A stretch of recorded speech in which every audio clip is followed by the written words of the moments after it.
you will hear part of a lecture on British cinemas given to students on a film and cinema course. First, you have some time to look at questions 1 to 8.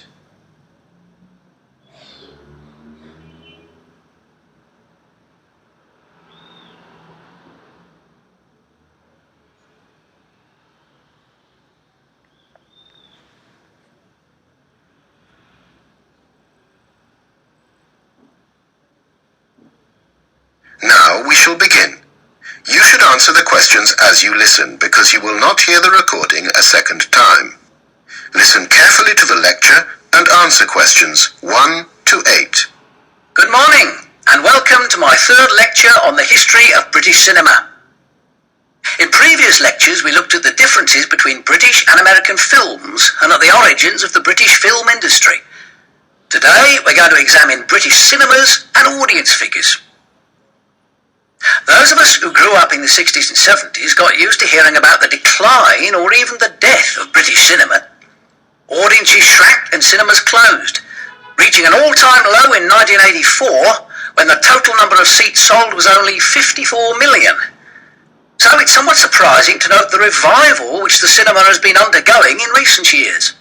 Audiences are growing steadily, although they're never likely to reach the figures of the years leading up to 1950. When cinema attendance was at its height. In the best year, 1946, more than 1,600 million tickets were sold. There are various factors behind this revival, especially the importation of multiplex cinemas from the United States. These are cinemas with 5 or more screens. The first one opened in Milton Keynes in 1985, and there are now well over 100 across the country. They have a particular advantage in that they allow flexibility of programming, which means they can cater to the tastes of a much wider public than the old super cinemas of the 30s and 40s.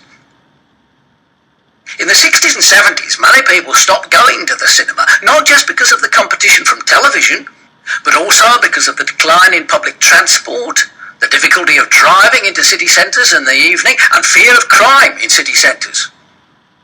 Generally, moreover, the type of film which was shown no longer attracted family audiences.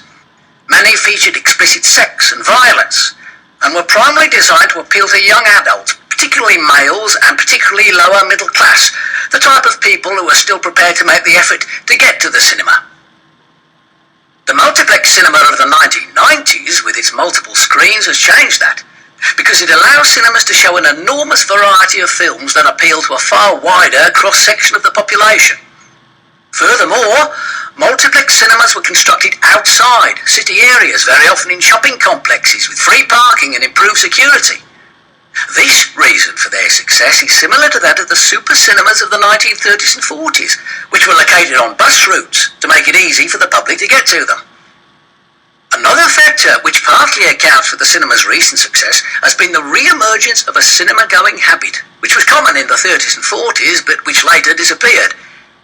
In recent decades, a conscious attempt has been made to revive this by screening films aimed specifically at children and teenagers, who, it's hoped, will continue to go to the cinema as they grow up, though obviously to see other types of film.